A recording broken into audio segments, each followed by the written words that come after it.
આજરોજ મહેસાણા ખાતે શ્રીપરા ઉચ્ચતર માધ્યમિક શાળામાં નાગરિક સહકારી બેંકની ચૂંટણી યોજાઈ, તેમાં મતદાતાઓએ ઉત્સાહપૂર્વક મતદાન કર્યું, જેની એક ઝલક જે માજી ચાલી શકવાની હાલતમાં નથી તેવા માજી હરખબેર પોતાનો વોટ આપવા માટે વ્હીલચેર પર આવ્યા। આમ જોતા ચૂંટણીમાં બહુ શાંતિપૂર્ણ માહોલ જોવા મળ્યો અને દરેક સભાસદ પોતાની ફરજ સમજી વોટિંગ કરવા ઉત્સાહભેર ભાગ લીધો હતો। ભીડ છે, સવારથી જ લાઈનો લાગી છે વોટિંગ માટે। એ બધા સભાસદોની એક જ માંગ છે, પરિવર્તન પરિવર્તન પરિવર્તન। તો માત્ર આ વખતે સાયકલ અમારું નિશાન છે પરિવર્તન પેનલના ઉમેદવારોનું, એ અને માત્ર એની જ જીત થશે અને જંગી બહુમતીથી જશે।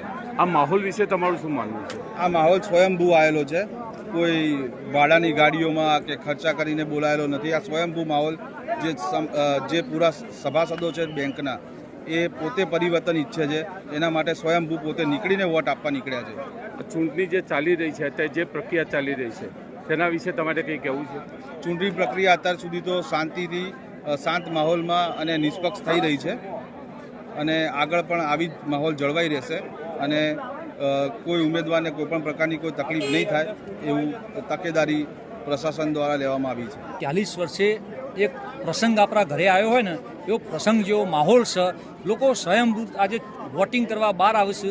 મતદારોને ખબર જ પડી છે હવે વાપરી લો કે ચૂંટણી કોને કહેવાય, આપણા મતનો શું કિંમત છે, એ આ 40 વર્ષે આજે ખબર પડી કે ચૂંટણીનું શું મહિમા છે। તો અત્યાર સુધી ચૂંટણી ન થવાનું કારણ શું હતું? અત્યાર સુધી અંદર બધી મિલી ભગત થઈ જતી ને અંદર બે ડિરેક્ટરોને લઈ લેતા ને ચૂંટણી નથી થતી। આજે સામે પરિવર્તન પેનલ એવી સક્ષમ પેનલ તૈયાર થઈ છે કે જેને એક ચૂંટણીનો માહોલ કર્યો ને જે સભાસદોનો જે આજે ઉત્સાહ દેખાય છે એ કહી આપે છે કે ચૂંટણી રંગે ચંગે પ્રસંગ ઉજવીએ એમ લોકો સ્વયંભૂ આવે છે ચૂંટણી મતદાન કરવા માટે। જે અત્યાર સુધી મતદાન થયું એમાં તમારું શું માનવું છે? જે અત્યાર સુધી મતદાન થયું એમાં અમને એવું લાગે છે કે આ મતદાનનો જે જુમાડ રહ્યો ને પેલો એ પરિવર્તન